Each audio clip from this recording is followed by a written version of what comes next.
politics. All right. I'm so glad you're here. We'll talk midterms next time. Thank you, Harris. Majority Leader McCarthy, thank you. Now let's go to the White House press briefing. That is Sarah Sanders, the press secretary. Let's watch. Trump administration.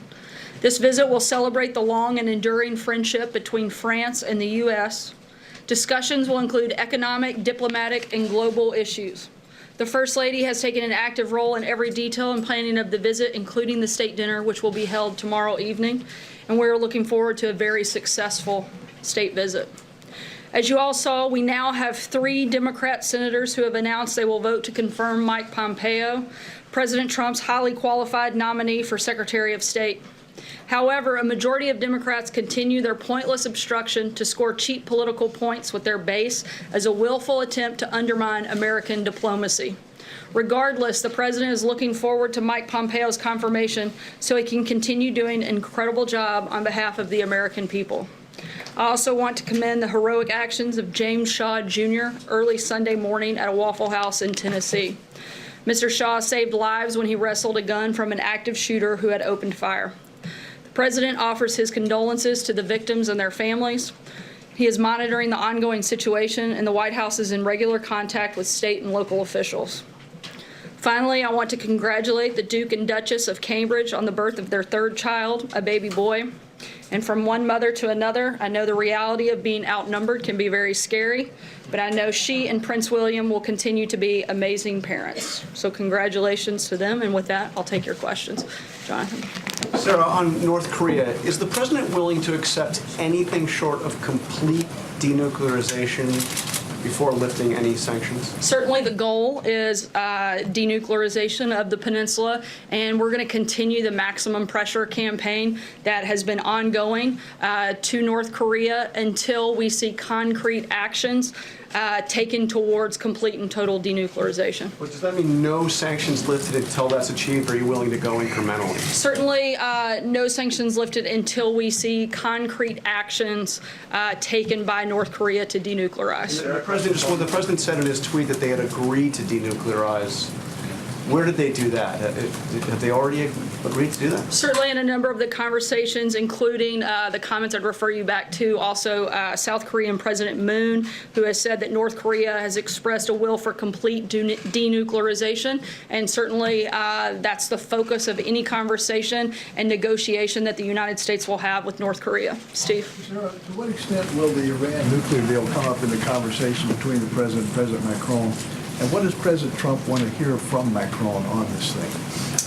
Look, I'm not going to get ahead of any conversations that we expect to take place over the next couple of days. As you know, they just landed a few minutes ago and haven't even arrived here at the White House. I'm not going to presume what those conversations will look like. We certainly expect that that will be part of the conversation, and we'll keep you posted if we have any specific details to put out about that. Is the president still leaning toward decertifying the deal when it comes up again on May 12th? I don't have any announcements on that front, but the president has been extremely clear that he thinks it's a bad deal. That certainly has not changed. Jim? I wanted to ask you a question, sort of following up on what you were asked this morning about Michael Cohen. It was noticed by some that you didn't close the door one way or the other on the president pardoning Michael Cohen. What is your what's your read on that right now? It's hard to close the door on something that hasn't taken place. I don't like to discuss or comment on hypothetical situations that may or may not ever happen. I would refer you to personal attorneys to comment on anything specific regarding that case, but we don't have anything at this point. Can I just ask you about a tweet that the president put out last week? He tweeted a lot over the weekend, but last week he said he was talking about sanctuary cities in California and saying there's a revolution going on in California. So many sanctuary areas want out of this ridiculous crime-infested and breeding concept. We haven't had a chance to ask you about that tweet. When he used the word breeding, was he making a derogatory term about Latinos in California, that they breed a lot or that they're prone to breeding? No, he's talking about the problem itself growing and getting bigger. What does that mean? Sorry, I've answered a couple. Justin, go ahead. I also wanted to follow up on a couple of the president's tweets. The first was earlier this morning. I'm wondering if you could explain the president's tweet that he had ordered DHS not to allow large caravans of individuals into the country. So if you can say both what specifically he ordered DHS to do and what that would mean for individuals claiming refugee status within the United States. So the president continues to monitor the ongoing situation. A sovereign nation that cannot defend its borders will no longer be a sovereign nation. The Trump administration is committed to enforcing our immigration laws, whether people are part of the caravan or not. If you enter the United States illegally, let me be clear, you've broken the law, and we will enforce the law through prosecution of illegal borders. While we are committed to doing everything we can on the border to secure our nation, we need Congress to do their job as well and to pass legislation to close the legal loopholes and prevent us from securing our borders and protecting Americans. The other tweet that the president did over the weekend, he said that he didn't see Michael Cohen flipping to get out of trouble with the government. I guess that prompts two questions. The first is what the president believes his personal attorney might have done to get him in trouble with the government, and secondly, what the president's done that he is worried Michael Cohen could flip about. The president's been clear that he hasn't done anything wrong. I think we've stated that about 1,000 times. Beyond that, I don't have anything to add beyond the president's tweet. Matthew? Thanks, Sarah. There have been a number of documented cases in the press recently of EPA Administrator Pruitt at least appearing to be dishonest about requesting raises for aides, about his relationship with a lobbyist who had business before the EPA, to name two. Is the White House concerned at all about this pattern, and is there concern about him testifying before Congress on Thursday as scheduled, where these issues are probably going to come up? We're continuing to review a number of the reports that you mentioned, and we'll let you know if we have any changes on that front. Ashley? Sarah, President Macron is hoping that a proposed side deal between U.S. and European powers could strengthen the Iran deal enough that President Trump would feel comfortable staying in it. So is that sort of a fool's errand, and the president has said it's a bad deal? Does he believe there's anything that could be done to fix it in a way he would be comfortable with? Again, I'm not going to get ahead of any potential conversations that are going to take place over the next couple of days, but as the administration has policy announcements, we'll be sure to share them with you. Mara? Thank you, Sarah. Just to go back to Jonathan's question about North Korea, the president tweeted pretty flatly, they have agreed to denuclearization, and then you're saying that they're just agreed to talk about it. What is the president's definition of complete denuclearization? Again, I'm not going to negotiate with you guys. I'm going to leave that to the president and Kim Jong-un to walk through what some of those details would look like when that meeting takes place. But I can be very clear that we expect it not to just be mentioned in words, but there have to be concrete actions that take place towards total denuclearization of the peninsula. Does that mean removing all nukes, our nukes? Again, I'm not going to get into the negotiations of what will take place and what the agreement will look like, but there have to be concrete actions that stop the denuclearization of the peninsula. President Macron appears to have a very robust agenda coming to Washington. He wants to change the president's mind on a lot of different things, on the Iran nuclear deal, on keeping U.S. troops in Syria, on tariffs, and maybe even on the Paris Climate Accord. Does he have an open mind? Is it possible that he will change his mind after President Macron gets through with him? I think that I feel very confident that we have the best negotiator at the table. Look, you have two leaders that have an incredibly good. Hold on, let me finish. Let me finish. That's not what I said.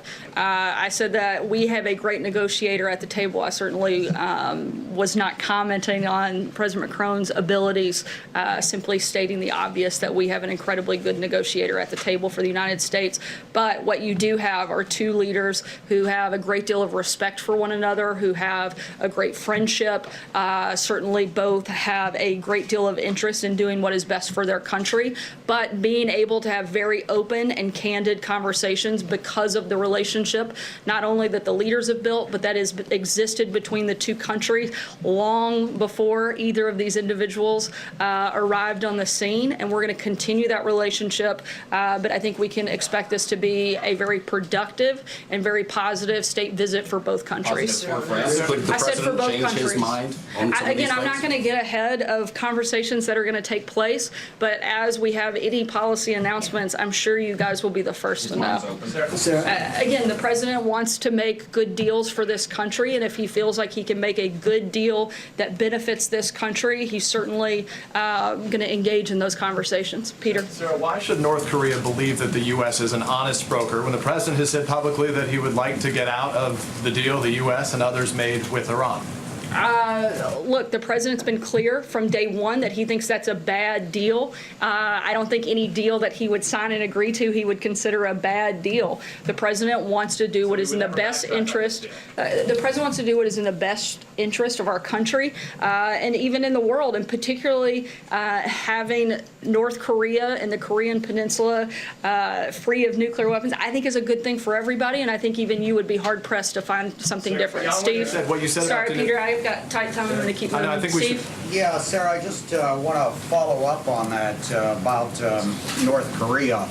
I'm wondering what gives you any optimism that the North Koreans are really looking to denuclearize because of the statements that they're making. Everybody seems to be jumping on the very positive aspects of the statements, but they're also saying over the weekend that their completion of the nuclear arsenal, which they call their powerful treasured sword, firmly guarantees forever the country's security and well-being.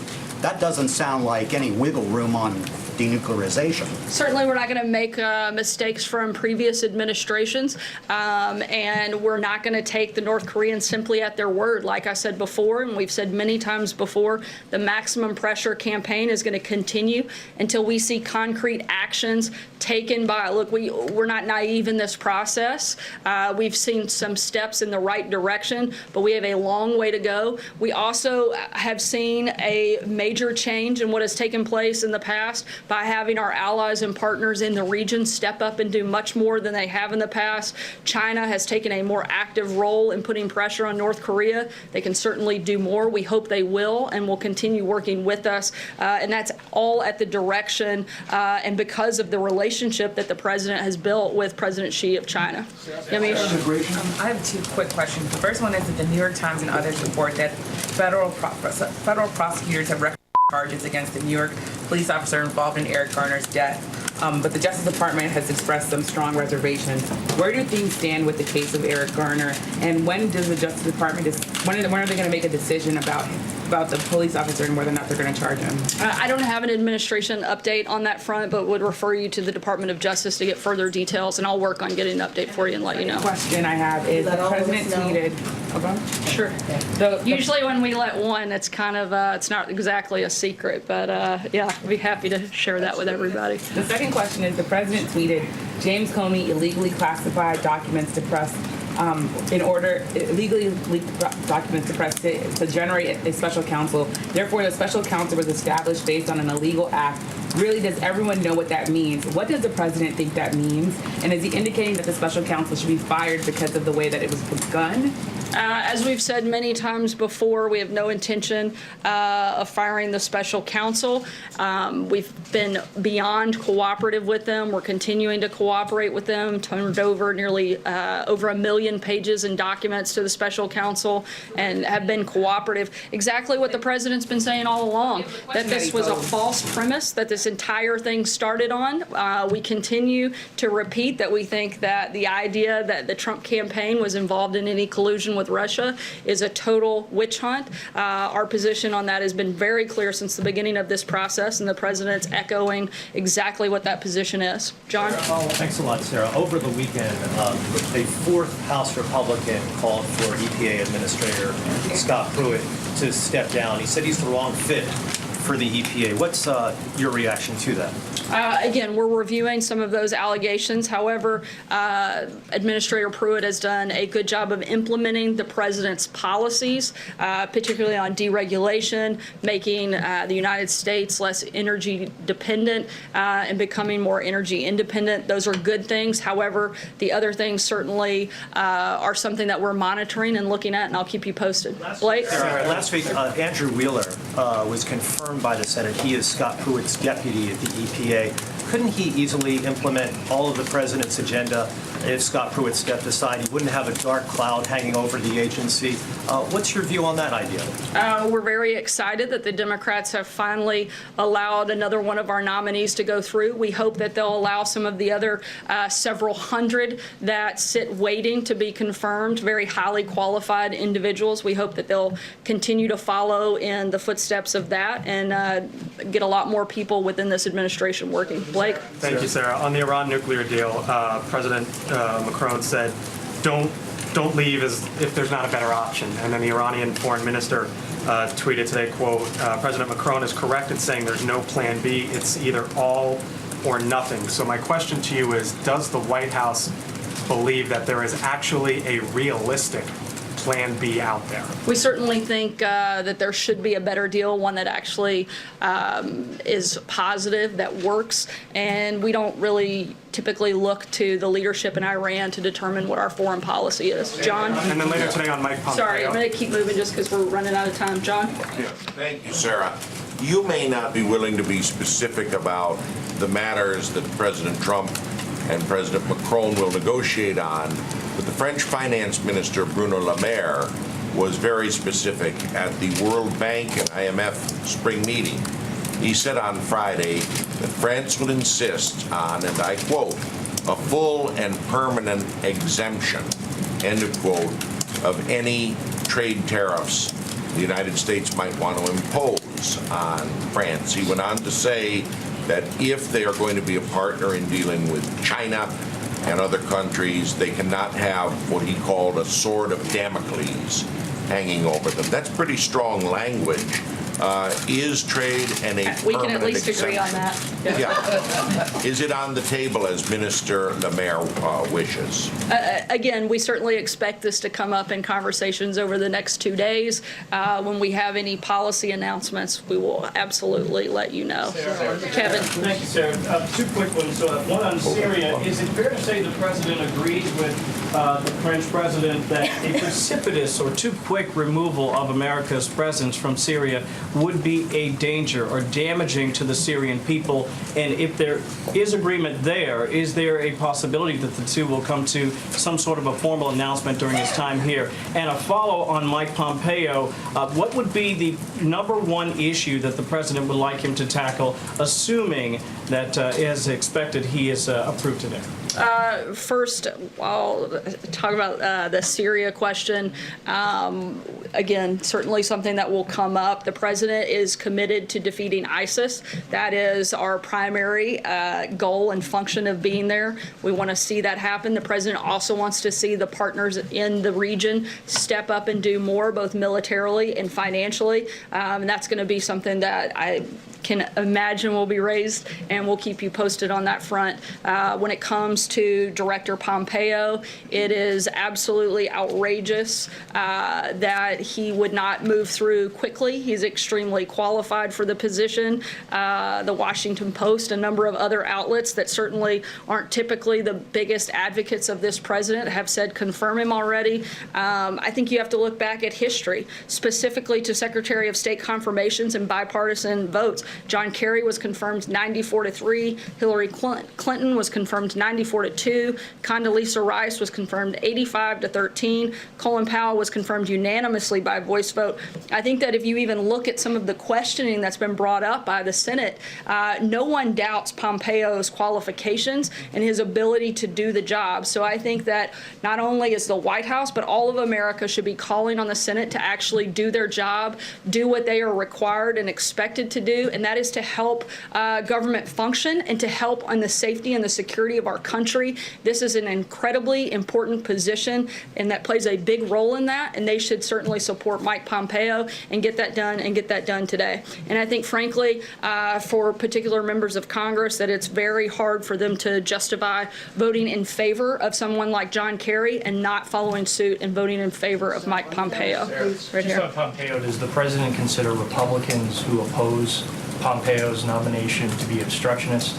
And separately, what does it say to the rest of the world if Pompeo can't get a favorable recommendation out of the Senate Foreign Relations? Certainly don't think that those members are being helpful. And I think what it says to the world is what we've been saying for a long time, is the Senate's got some real problems, and they need to figure out how to actually show up and do their job a little bit better. Mike. A couple, one on NAFTA and Iran. On NAFTA, has the administration decided whether to bring a renegotiated deal back to Congress? Is there a chance that those changes won't need congressional approval? And just on Iran, that deal has been being looked at by a team that was appointed by... Let me address NAFTA first. On NAFTA, those conversations and negotiations are ongoing. I don't have any updates for you on that front beyond what we've already said. The president's Iran team was mostly put in place by McMaster and Tillerson. Does the president still have confidence in that team? Has he been briefed on their developments lately? And does he and John Bolton support where they're at right now? Absolutely. The president's got a great deal of confidence in a number of members across the board that remain part of his team, his national security team. Great group of people, and the president's been working very closely with them. And most of those individuals have been on and part of the administration for some time. April? Sarah, a couple questions, two questions. Going back to the issue of Eric Garner, a couple of weeks ago when I asked you about Alton Sterling, Stephon Clark, and the issue of Eric Garner, you said it was a local issue. Does this White House give the directive now to the Justice Department that it's a local matter and that's why it's kind of been held up? Is that what's going on now with this Eric Garner case? I can't speak to anything specific in an ongoing process that's taking place at the Department of Justice. We haven't given specific instruction to them other than to follow the law, and when it is a local issue, there's not a lot we can do, but when the Department of Justice has a role to play, we want them to be independent and follow the law on that front. And last thing, I want to follow up on Jim. When you said breeding, the president was very clear in his statement about this issue. He said in a tweet, "There's a revolution going on in California. So many sanctuary areas want out of this ridiculous crime-infested and breeding concept." What did he mean by breeding? Again, the president has recognized that this is a major problem, and a lot of people, even in California, want to see the issue of sanctuary cities addressed, and the president's doing what he can to do that.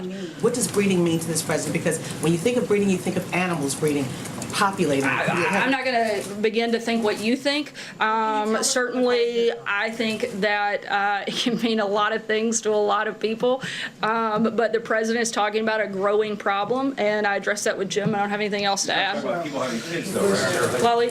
Thank you. I wanted to ask you about Afghanistan. There has been quite a number of attacks in Afghanistan in the last few days. This is the first fighting season after President announced his South Asia policy. How do you see the situation in Afghanistan now? I'm sorry, what was the last part of your question? How do you see the situation in Afghanistan now? We're continuing to move forward with the strategy that was announced, and I don't have any other policy announcements at this time. Take one last question, Brian. Thank you very much.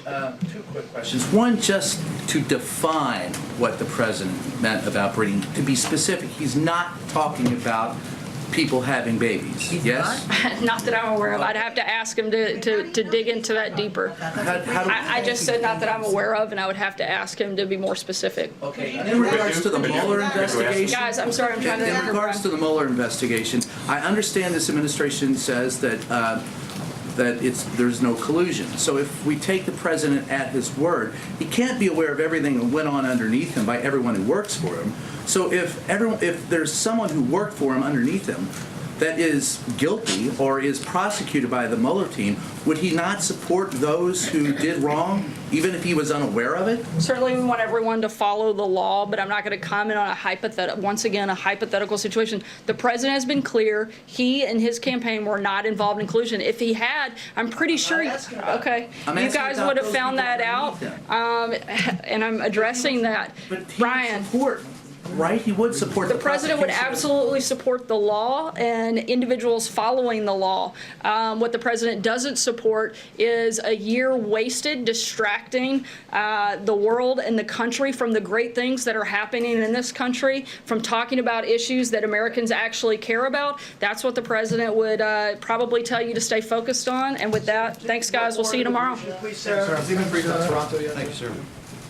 The White House briefing wrapping up there. As you can see, hello, everyone. I'm Sandra Smith in for Dana Perino this afternoon, and this is the Daily Briefing.